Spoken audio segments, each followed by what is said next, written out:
but this room gets a lot of morning sun and some afternoon sun, and some of my plants are getting a little bit crispy, so we're going to move them around.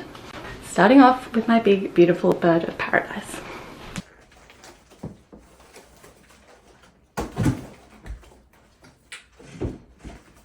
Hello, I'm Jacinta from Past That Plant. Today it is a Sunday, it is spring, so let's potter around the houseplants. I know it doesn't look that bright in here right now.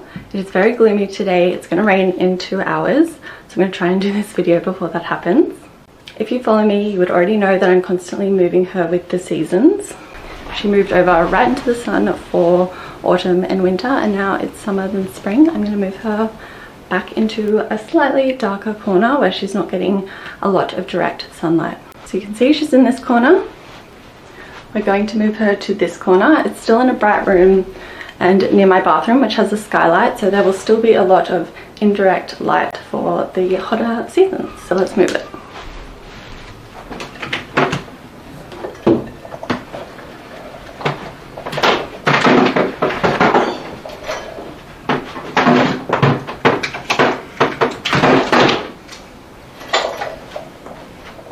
In my last video, you all said that you loved the parrots, so I've left my windows open again so hopefully I don't get as hot and flustered as the begonia bee got. My little bottle and terracotta spike setup is empty, so that's the perfect time to do this.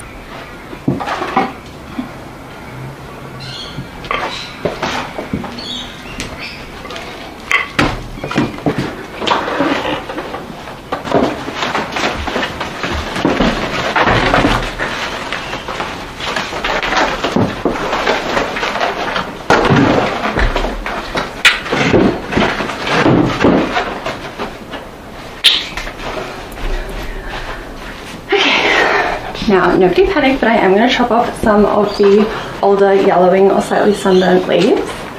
There is new growth happening. I don't need a plant this big. It's okay to prune your plants. You can see where she was getting a bit sunburnt.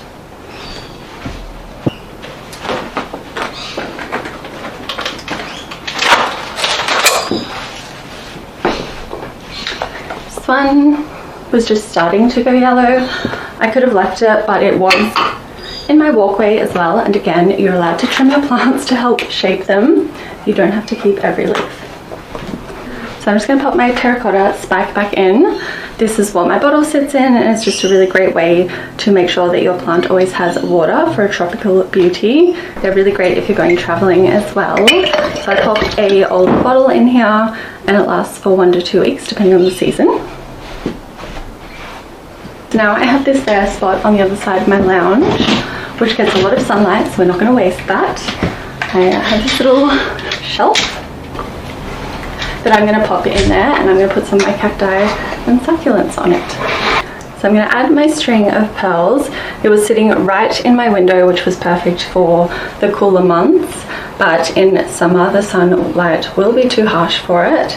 In Australia the UV is really high and it gets very hot, so the delicate little white pearls, because this is a variegated string of pearls, have started to get a little purple hue to them.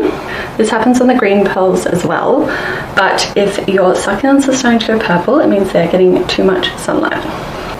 As this is terracotta and this is wood, I'm going to add a little marble coaster in between them, because terracotta does hold on to moisture, and if you put it on wood you might end up with some mold, which we never want, so make sure you use a coaster. You can use glass, concrete, marble, anything that isn't going to absorb the moisture.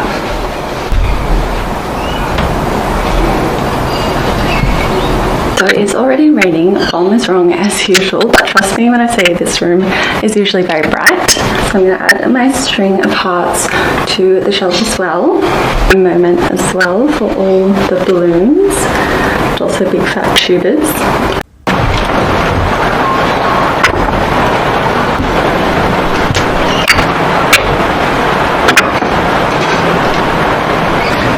Going from raining a little bit to a full-on thunderstorm, so I've had to close some of the windows because the rain is coming in, but it's quite nice for a little spring Sunday.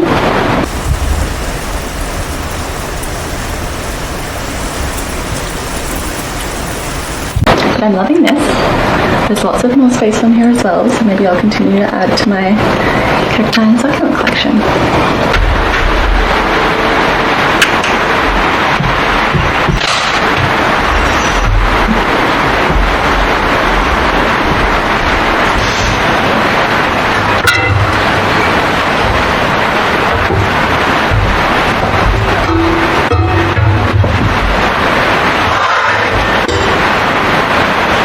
I'm now going to show you what I do with the aerial roots on my monsteras.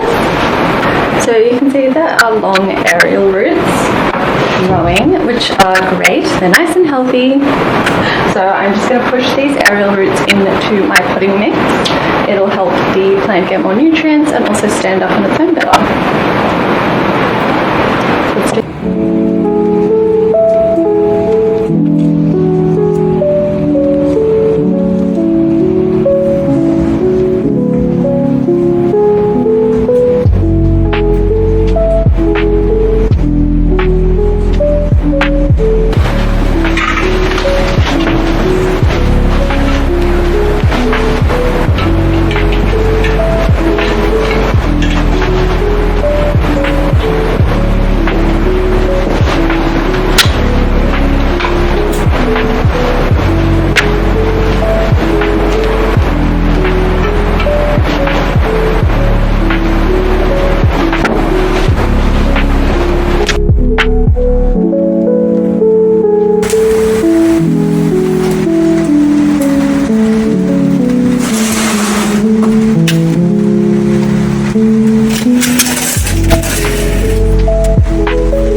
They are what makes the monstera so easy to propagate because it grows its own, because it grows